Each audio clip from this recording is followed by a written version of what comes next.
Let the record show that we started the meeting at 6:10. Recording began at 6:18 p.m. All right. Yeah, I was. So when I went through some of the others, some were fully bolded, some were partially bolded, but there were quite a few that weren't. So I don't know. Normally, if there's any whatever edits are being made, they're in bold. Because I haven't looked at the old one, this doesn't mean that the definition section in entirety is new. No, it's so this is a current policy. It's not a new one. It would say new on there. It's revised, yeah. Yeah, these are all revised. There's a couple new ones, but most are revised.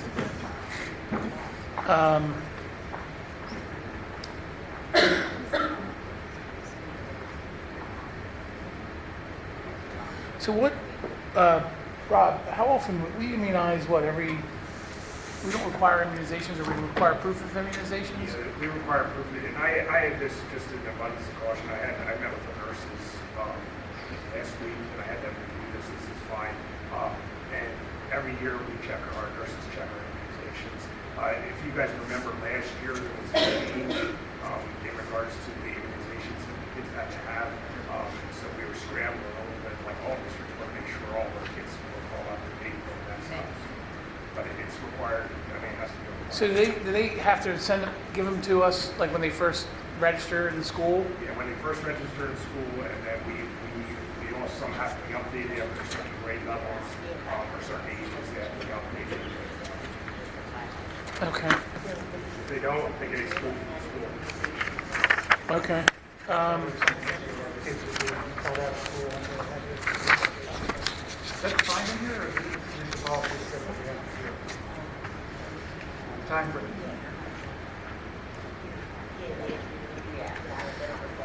Yes. Although it says that kids that are homeless aren't required to be immunized. That is correct.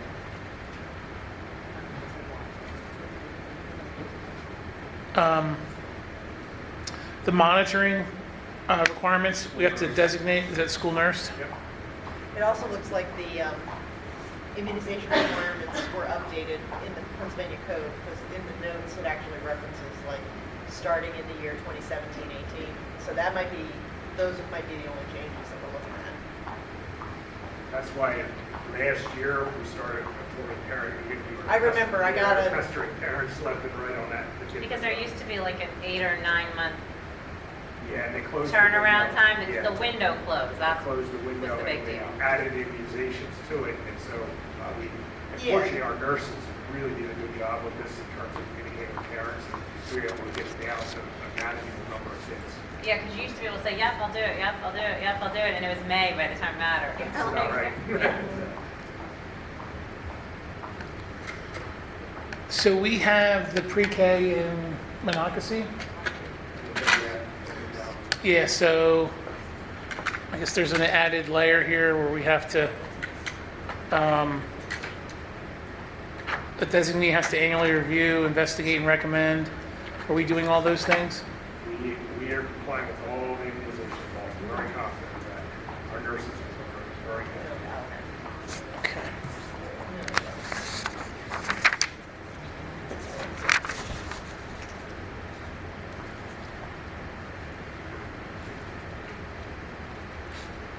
All right. Any questions or concerns on this? No.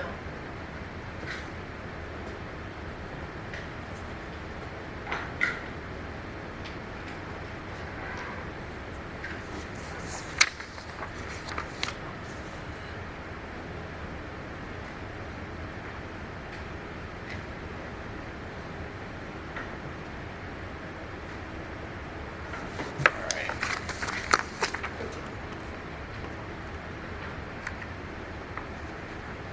204 attendance revised. All right.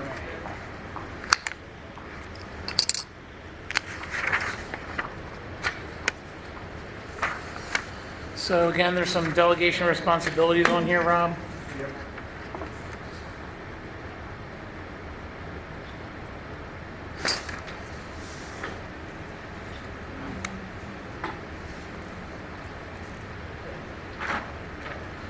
How are we, is there a definition of unexcused absence?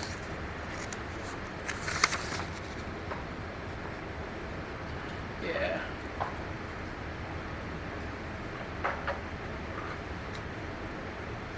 So if you call the school and say, my kid's out sick today, is that an excused absence?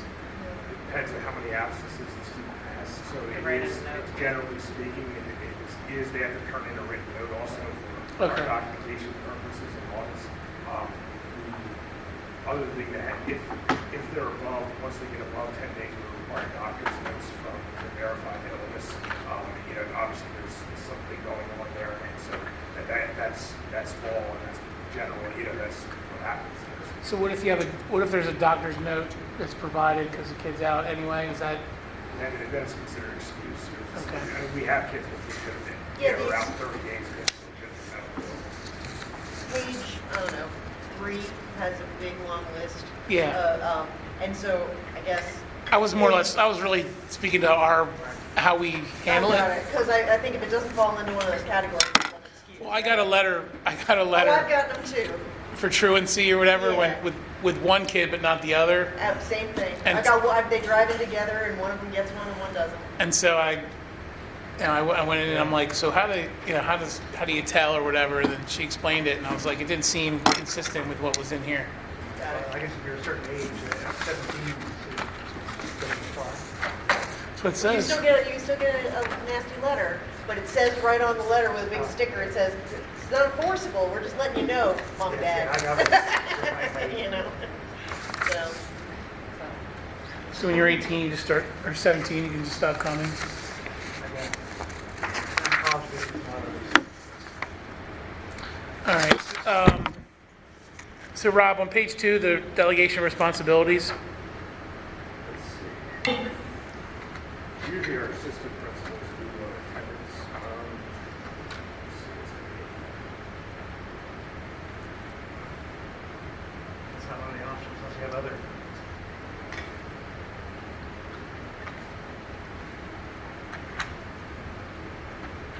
Assistant principal is the attendance officer. Do we notify children and youth and local magisterial If there's district?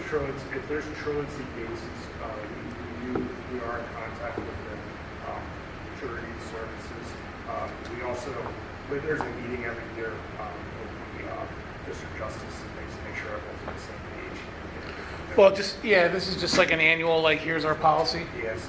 Do we send them out? What's that? Do we send them? We usually meet with the district justice. Oh, really? Usually, yeah. Almost every year. I can't say it's systematic, though, but I can't think of, especially the last couple of years, we've changed the way we approach it. Children and youth, we don't meet with them, we send that stuff out to them. And then do we have is it the building principal or an attendance officer? So under other, we're thinking assistant principal, does that make sense? Or is the assistant principal also the attendance officer? Does that make, you know what I'm asking? You can check building principal or designate, we can put on next to that if you want. Because the secondary schools are going to have the assistant principals Yeah. do that. The elementary schools, Got it. it's the building principal. So I would put word designate there.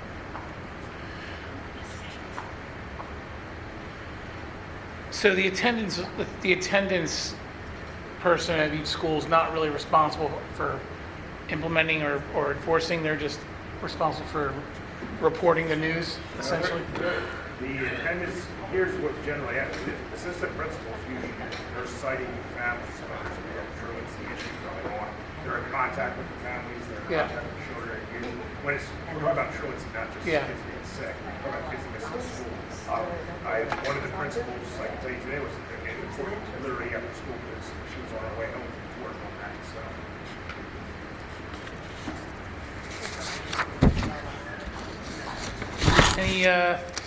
Any other questions or concerns on this? Yeah. Yeah, it's all like that.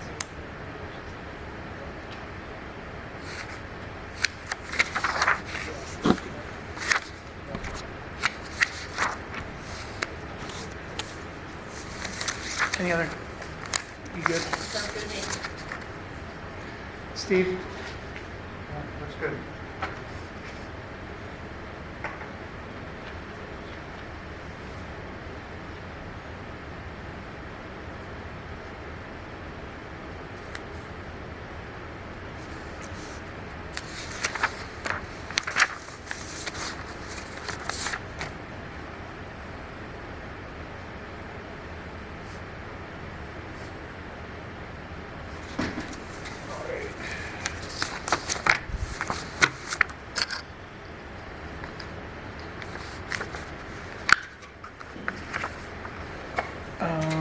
Diabetes management.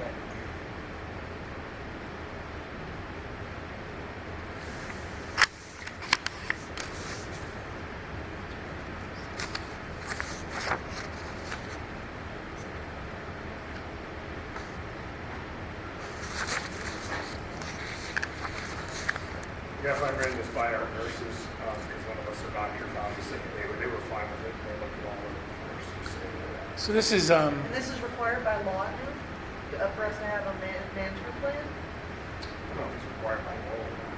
It's referencing a bunch of Pennsylvania regulations, I guess.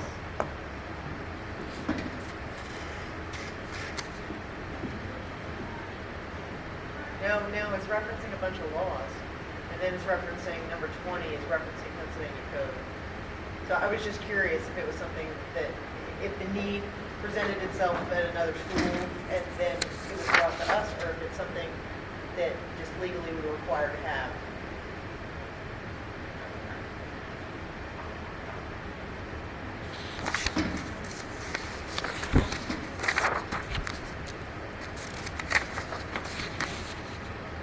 I don't care. I mean, I read through it, and there's nothing problematic in it, but like Mr. Hurley said, we're not doctors, so.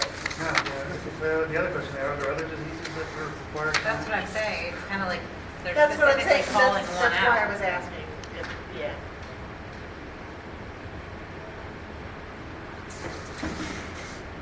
it would seem like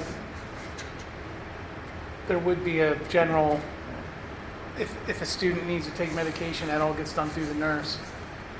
Right, but this is more, There, as a general rule of thumb, yeah, there are a couple exceptions, you know, where it's like that, do like, I mean, do these kids, do they check their sugars and stuff during the day, or they have to go to the nurse to do it? Yeah, it depends on the age of the student. Yeah.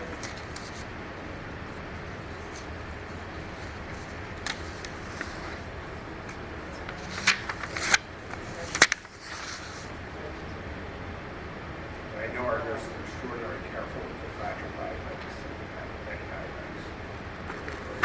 We're always on top of that.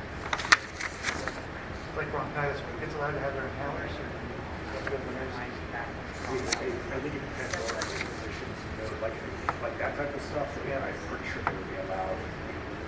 Physicians to go to their parent. Like someone with asthma could carry it. Yeah, carry it, because that would make sense, like an asthma inhaler. Like I know there's exceptions for, like EpiPens and things like that, but where kids. Teachers keep it at their desks. There's a lot of different ways of doing that, so.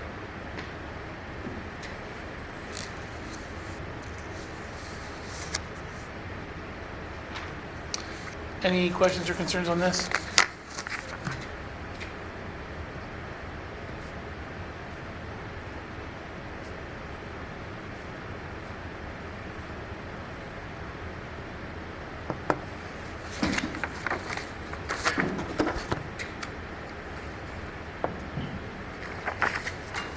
All right. School wellness.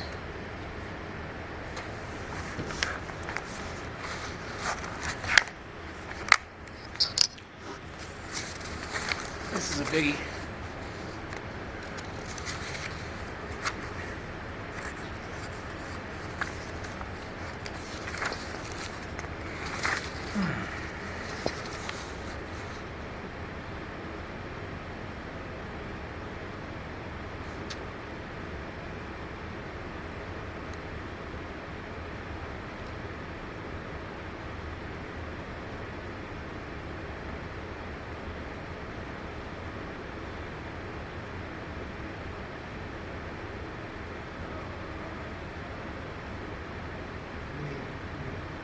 education section, there are a bunch of bullet items, right? Pick and choose,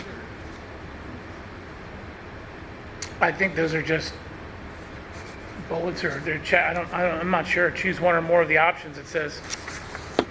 And then on this one, Yeah, I said nutrition education, and then up above where it tells you to choose the options. choose one of the options below. You see that there, Mr. Hurley, on page 8?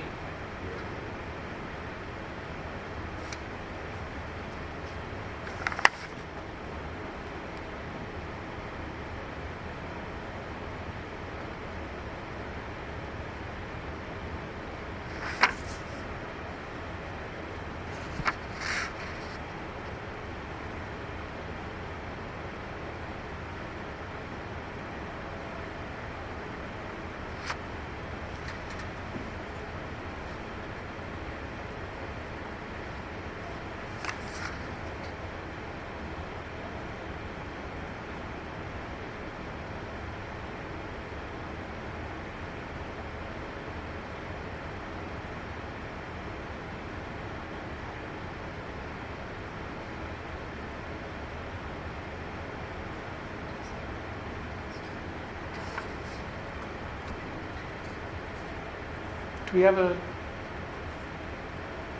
a stance on these?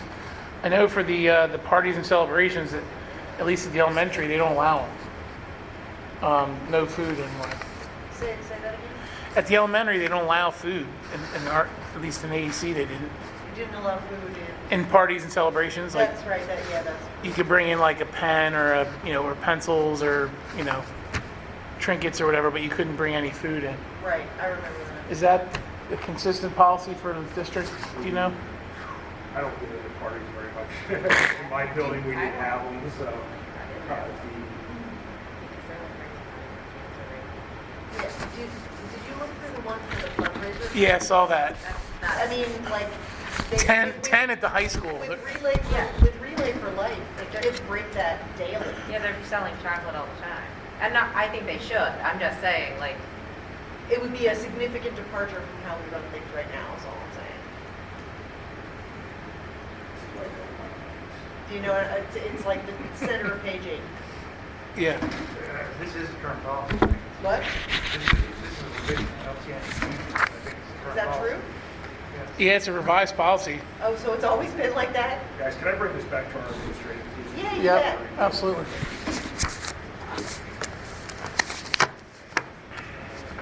that's like a significant way for kids to make money, too.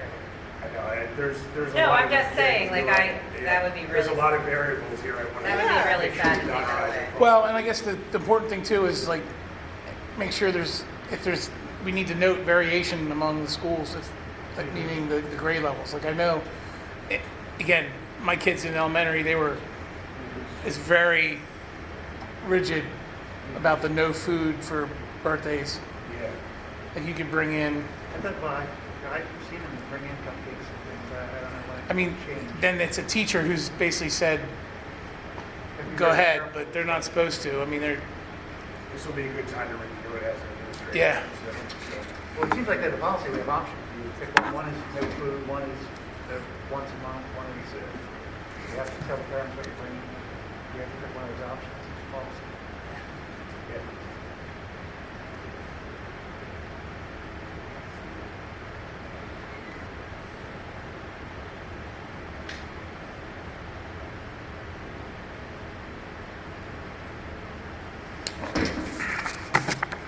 so that's going to be administrative review.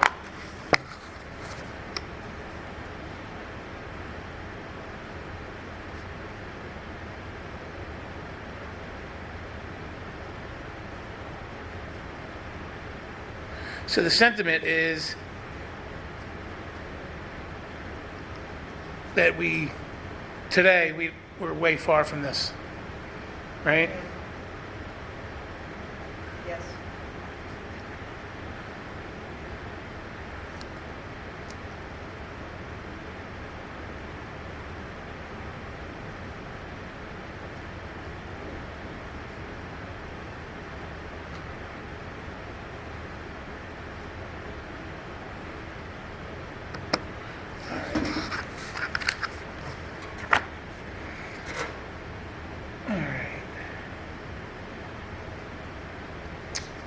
Oh, look at this, how timely. Freedom of speech in non-school settings. This is for the agency. Yep.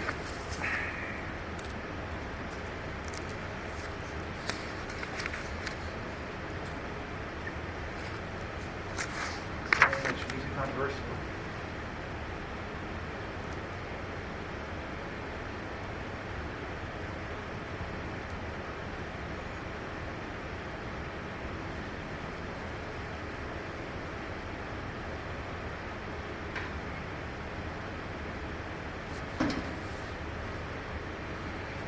So if, Mr. Hurley, if teachers have a Facebook account, does the district monitor that in any way? We can't monitor Facebook. I mean, we can't. I'm just curious. Yeah, no.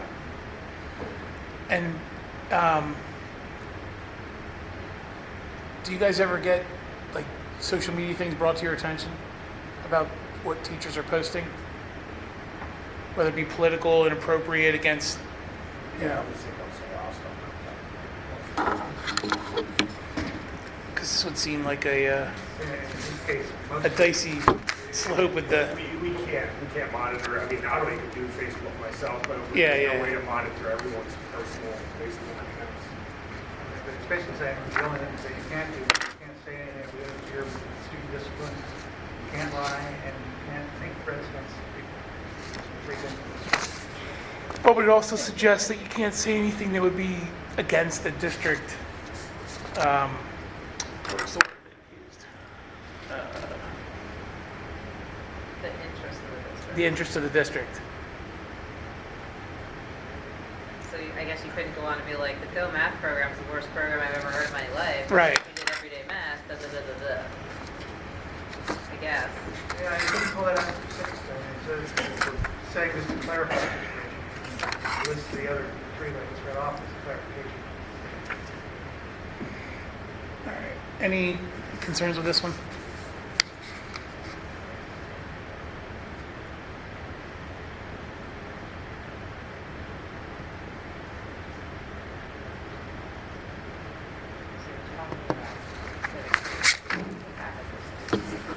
All right. 321, also a new policy for employees, political activities. Again, similar, pretty vague.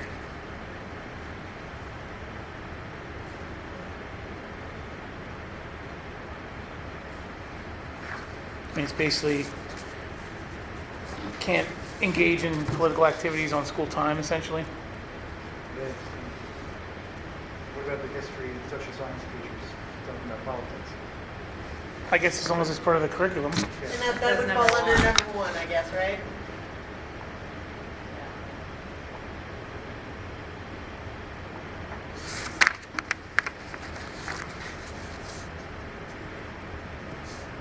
Any issues, concerns, changes?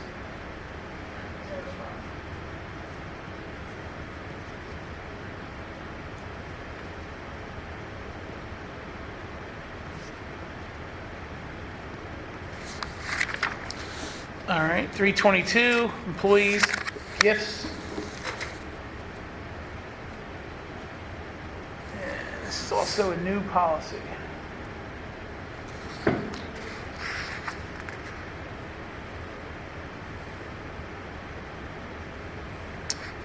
Oh, man.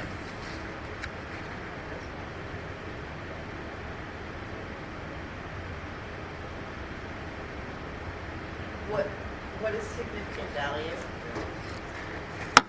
I mean, like, does this mean that, you know, Like you can't bake a cookies car? for the teachers Or you can't bake at cookies? Christmas? You know, I mean, I'm just asking, That's a fair question. do you know, I mean, Well, this is mostly about, this is directed towards us getting gifts, right? administrative, professional, and classified Classified employees. employees, everybody. To everyone. That's what I'm saying. You know, it's like, I think it's, again, it's subjective because you have to see what you consider right. significant value. I I don't think cookies are a significant value. And exactly, and I think that they're trying to find the balance between what's what's a gift for the kid's teacher and what's a bribe. I get that, that makes sense. But because it's just very loosey-goosey written, Yeah, and shouldn't some guidance be given? You're right, it's determined by the immediate supervisors. What's the significant value? $50? Yeah, but here's a million-dollar question along those lines.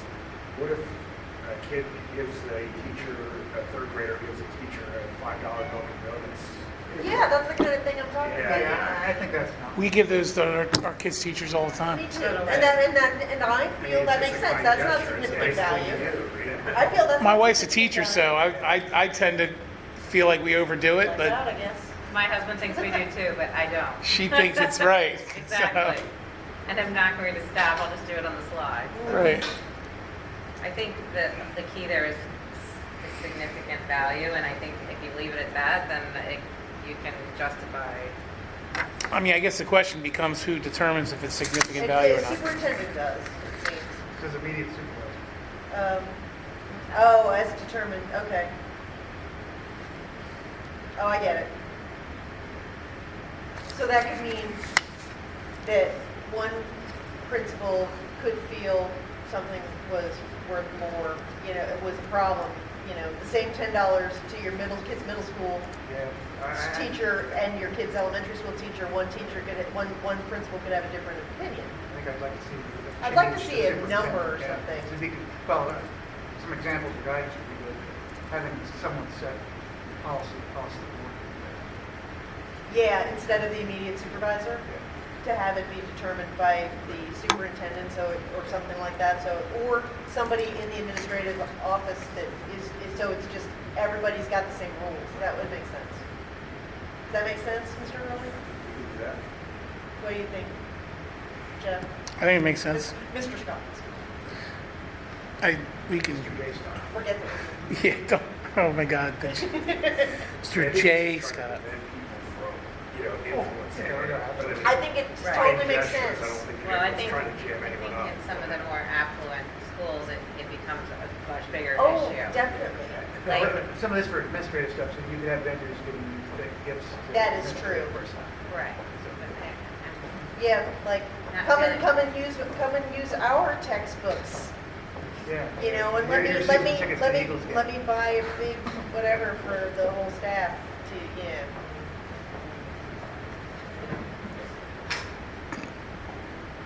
All right, so we'll just determine by the superintendent. Yeah, I think that would Yeah. make sense. So then at least whatever significant value is determined to be is consistent. All right. Food is not of a significant value, let the record show. Unless it's like a Omaha State Hey, gift box, I'm open to that too. $200. Yeah. If it comes with dry ice. Food services. Holy smokes. This is a big one. This is also revised.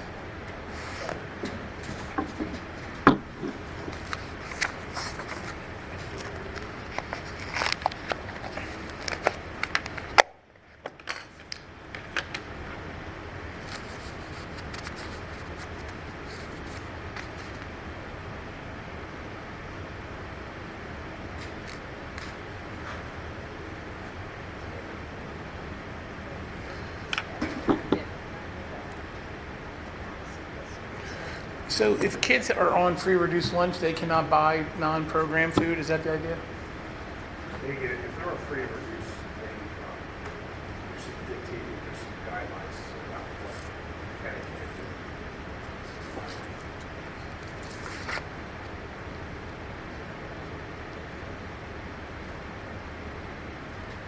I did email Alonzo Price, our food director, on this, and he indicated there was no issues in regards to this. I just double check on it, obviously. Is it the business manager owns the food services relationship?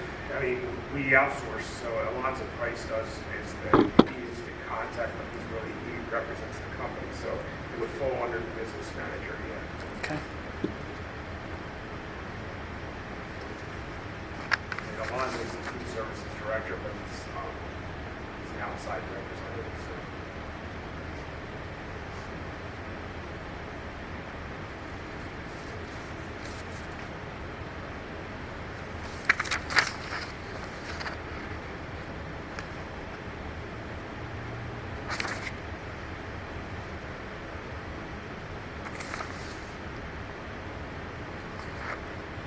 some of the new stuff is the non-food programs, and that the funds have to go to the child nutrition program.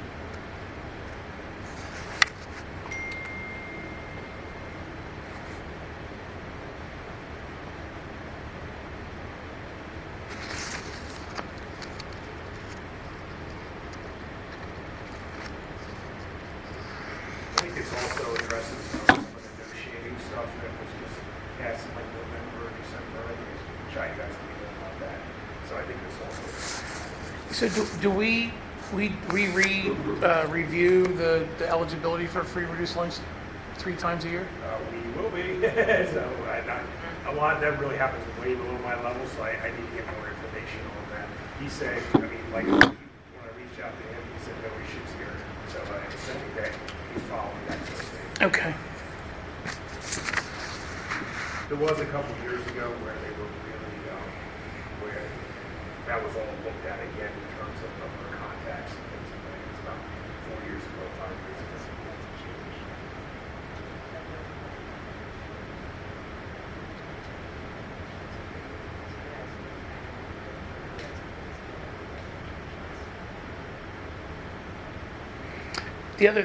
There's a passage in here about when students owe money. Is that the whole, like, their account has 0 balance, but they let them buy lunch anyway? What's the page that you're on? I'm sorry. Flip, 3 at the bottom. page at the bottom. I think that's the non-shaming thing. Yes, the non-negotiating stuff. But it's so they let them buy lunch even if their account has a 0 balance? And we have to let them, we have to give them lunch even if there's 0 balance? Yeah. That's what our policy says. Yep. Yeah. And then we have to collect it. Unfortunately, yes. And so does someone actually check to see how many meals they've gotten without paying? Yeah, that Alonzo does, that happens all over the services. So they give them their number or whatever, and it keeps track of how many. Yeah, and I think one of the things is that points in this, and which we don't do, is you're not shaming the kid because the parent isn't paying the bill, so you're interacting with the parents in regards to this, not so much the kid. Oh yeah, no, I get it. I just, but it says 5. Like, so at 5 lunches, we tell them sorry. No, we have to contact them twice for the last 5 before that. Well, I mean, what if the parent's just like, Then I don't know what we do here, but what we do is then they get what we call the bare minimum, which isn't any of it. It's like a cheese sandwich, a water. It's like something to get the vibe. life sustaining? That's it. Yeah, yeah. Yeah. If I was reading this, I'd say that may not be allowed. You're not allowed to stigmatize the kid. I think you get to tell someone who's on a special program. Well, they've also got kids that come with special diet. I mean, they're all different kinds of lunches. It's not the same 3 Okay. things all the time. But in your mind, we follow this? Was that? We follow this? Yeah, I'm very confident.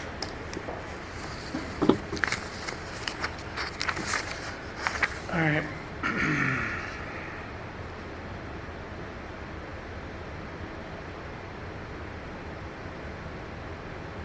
And Rob, who's responsible for following up and collecting the money? And Alonzo does that. Oh, is that right? And then ultimately, the business department is involved too. Okay. Any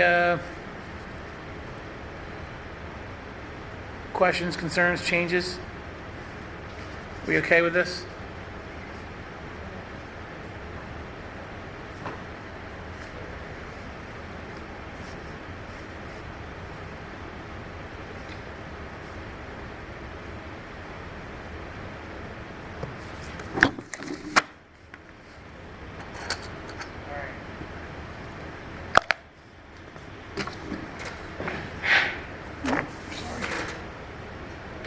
All right. 819, suicide awareness, prevention, and response. This is a new policy.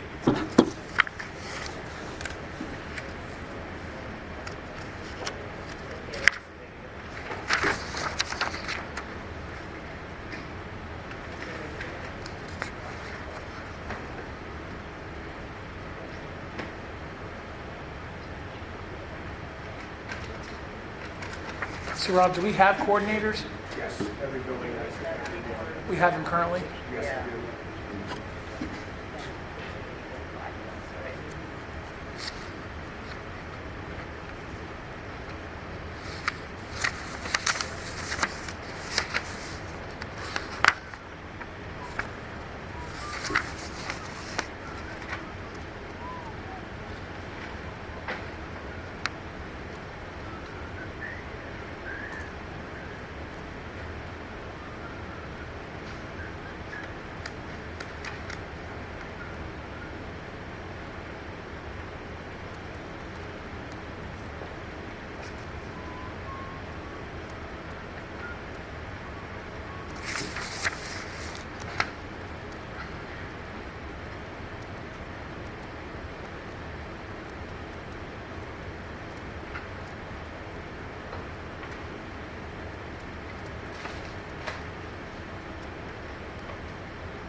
Any questions, concerns on this one?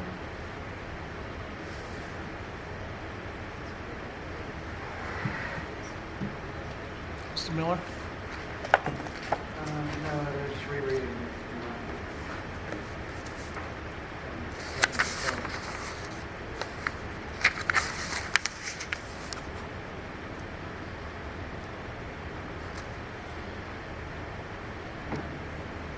Do we review all these steps with the staff each year? Yeah, and I'll give you an example. We got snowed out actually last week. I was In service? Yeah, last Thursday I had a point person for every building we were supposed to be in, but we got the snow down. But we do need to go through this. And employees, we had training, suicide prevention training for all of our employees, all of our teachers training in the school year also this year. Okay. That's fine.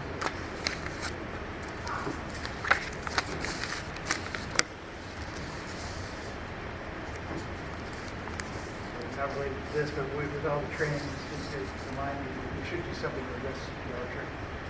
That's something that we don't have people- Yeah, it is surprising. We don't have like a first responders program here in each building. I'm sorry. Like, we don't have, like on each floor of each building, like a first responder or two that's like, you know, again, the nurse is in the building or someone is trained on CPR, how to use an AED or, We have AEDs in every building. There is a person in each building that's trained on the AEDs, which is generally the nurse. But I mean, there's no staff that's going through any of that? I'm sure we have staff that do. I'd have to look at it, show them. I'm trained. Well, you do. I would imagine like your life skills teachers probably all do. No, all of our aides are trained. All the aides, Yeah. but not necessarily staff. Offering some training, whether it's after school or whatever, training.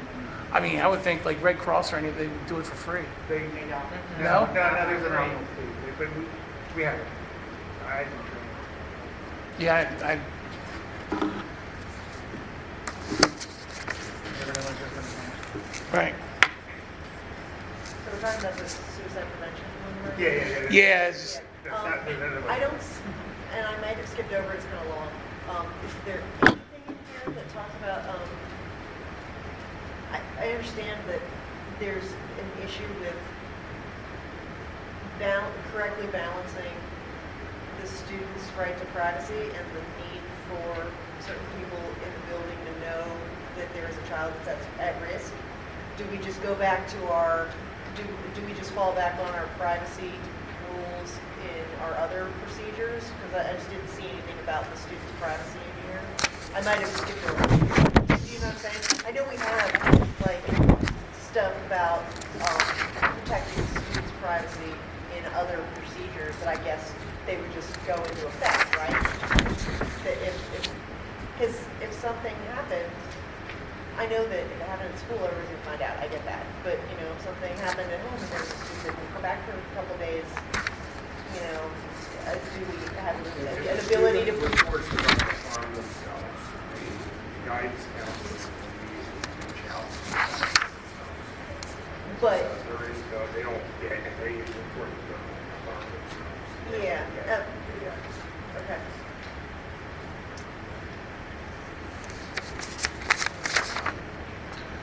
Now, but it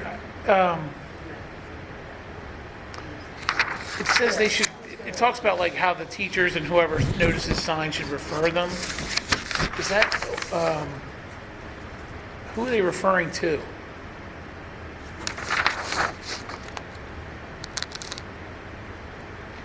Most likely the guidance counselor. I mean, but it doesn't say, like, Right. I mean, it made me think when she was asking about the privacy, That's like, kind of- yeah.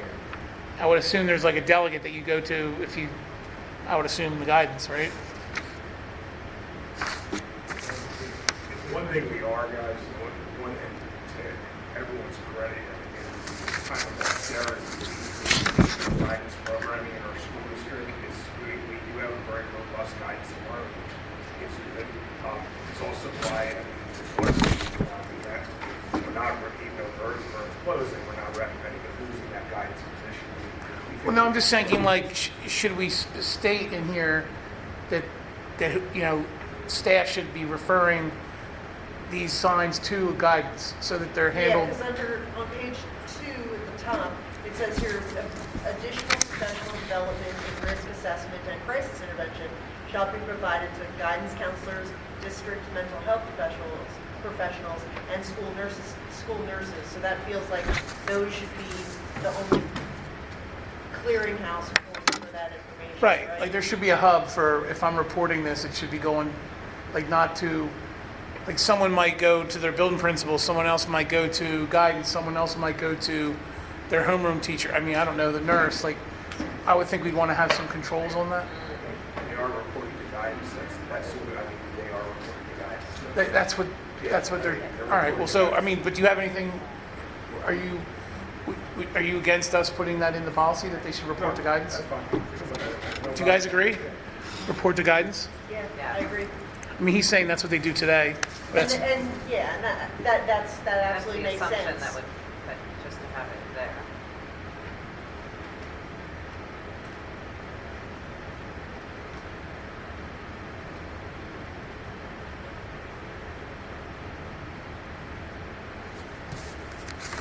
all right, so I'm gonna add And the, those procedures would be still on this professional Right. development.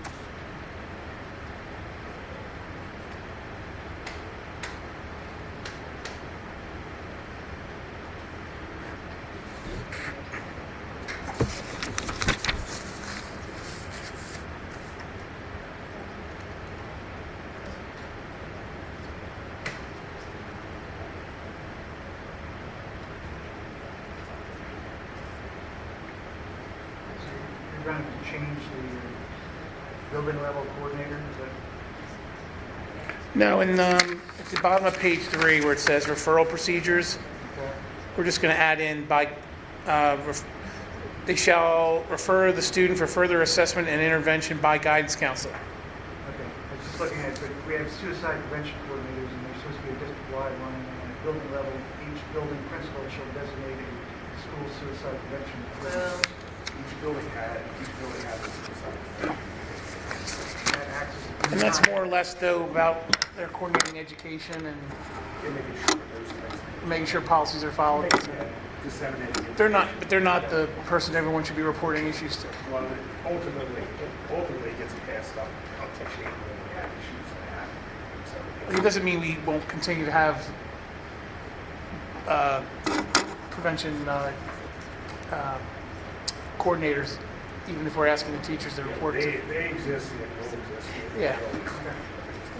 All right.